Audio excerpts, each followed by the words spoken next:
this Corinthians is addressed to whom? The church.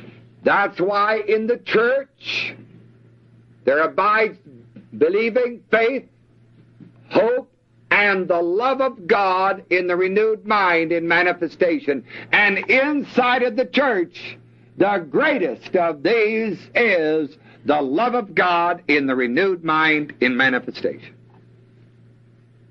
That's what it says.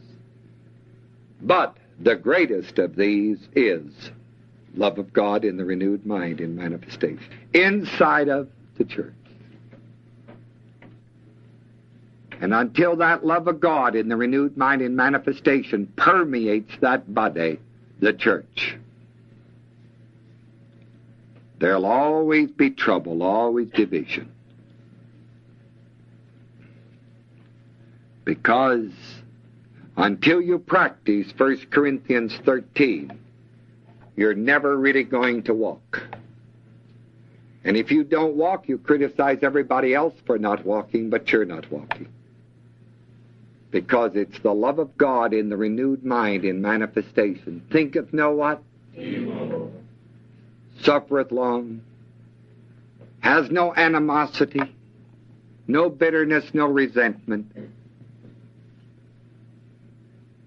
This is the life that Christ made available. This is what we are to approximate toward. We're going to move toward. And the love of God in the renewed mind in manifestation is a growth. The new birth is an experience.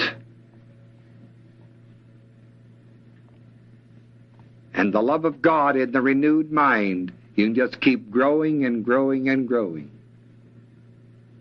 But unless you start moving in this category, you'll never arrive at any successful point in the journey.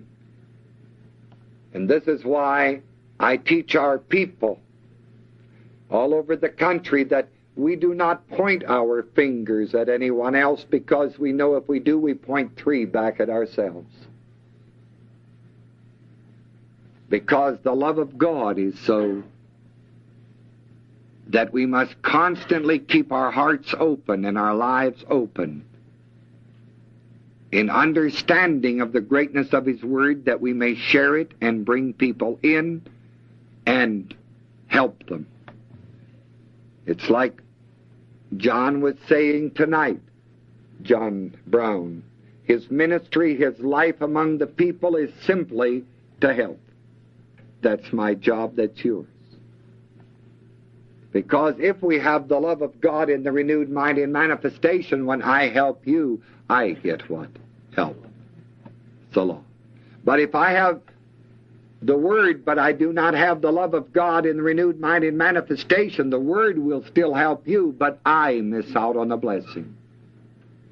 And God doesn't want me to miss out on the blessing, so I have to practice 1 Corinthians 13.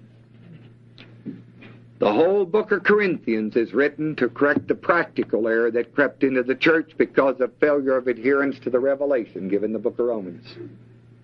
And the practical error was they did not have the love of God in the renewed mind in manifestation.